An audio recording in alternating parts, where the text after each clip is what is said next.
This morning's word is for the woman who's been pouring from an empty cup, the one who gives and gives and gives, to the kids, to the job, to the church, to the friend who only calls when she's falling apart, and then lies down at night with nothing left in her but the ache of everything she poured out. You're the one everybody calls dependable, daughter, the one who shows up, the one who never says no, and nobody thinks to ask if you're all right because you've made a whole life out of holding the pitcher and never once being the cup that somebody fills. So you run on fumes, baby, and you call it faithfulness. You call it being a good woman. If that's you this morning, so empty you're scared there's nothing left underneath the giving anymore, don't you dare scroll past your own name. Stay right here with me. This word was written for the woman who forgot she was ever allowed to be filled.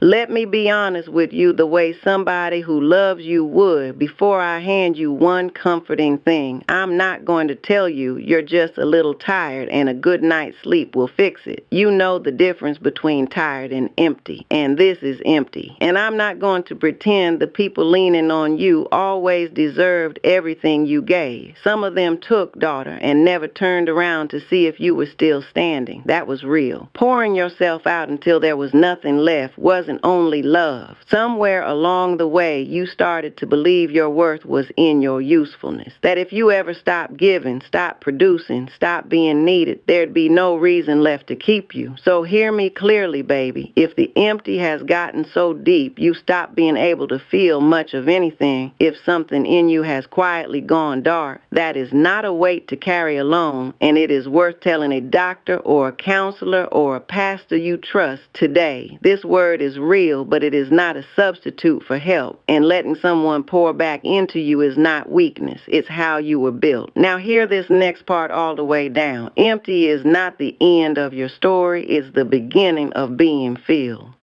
If the woman God is still making you could sit down across from you this morning, she would not tell you she finally learned to give even more. She wouldn't lie to you like that. She lived right where you're sitting, pitcher in hand, arms shaking, pouring out the last of herself and calling it holy. And here is what she'd tell you, baby. I had it backwards, sis. I thought being empty was proof I was faithful, that the more depleted I was, the more pleased God must be. But I was running dry trying to be a well I was never meant to be. I had made myself the source, and I am not the source. When I finally stopped, terrified he'd love me less for having nothing left to give, he didn't move an inch further away. He came closer. He sat down with the empty version of me, the one with nothing in her hands, and he didn't ask me to produce one single thing. He just started to fill me slowly, like water finding the bottom of a cup. You are not running out because you're failing, daughter. You're running out because you've been trying to give what only God can supply. You were never meant to be the fountain. You were meant to be the cup, and He is not finished filling you yet.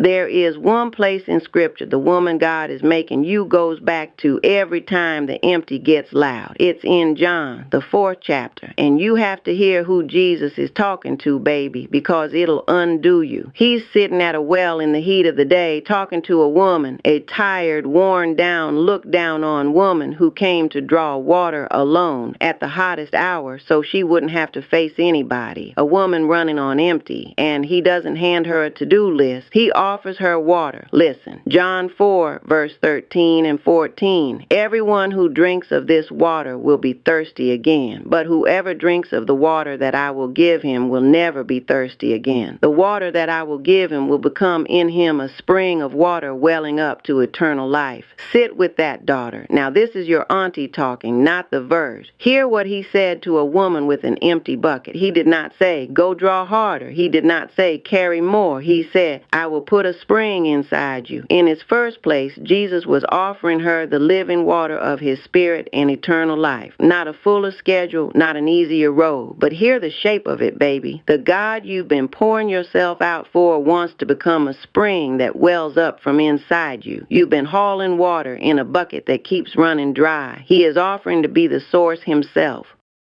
So before you pick that heavy pitcher back up and go pour out another whole day, let's do something on purpose. Let's let you be the cup for just 1 minute. Put your hand over your heart, over the place in you that has been bone dry longer than you'd admit to anybody. And instead of asking what you have left to give, receive. Say your own name first, gentle, the way Jesus said it to that woman at the well, like you are someone worth sitting down for, not someone with a job to do. Then say, I am not the source. Then say, I am allowed to be filled. Now breathe, daughter, slow. You don't have to earn the water. You never did.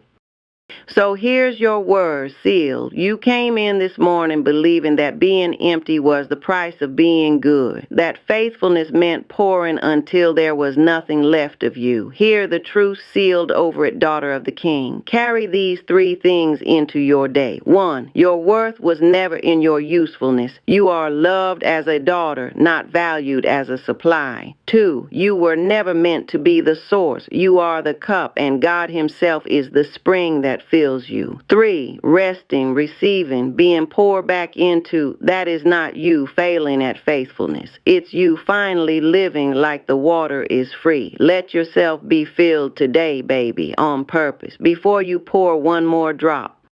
You are His, and that settles it. Sit with one question today, daughter. Where have you been trying to be a well when God's been standing right there offering to be your spring? Tell me down in the comments. I read everyone like a letter back, and come back tomorrow for the woman who feels guilty the moment she rests, the one who believes she has to earn the right to sit down, who can't enjoy a single still minute without hearing she should be doing more. Come back for it, the way you'd come back to prayer.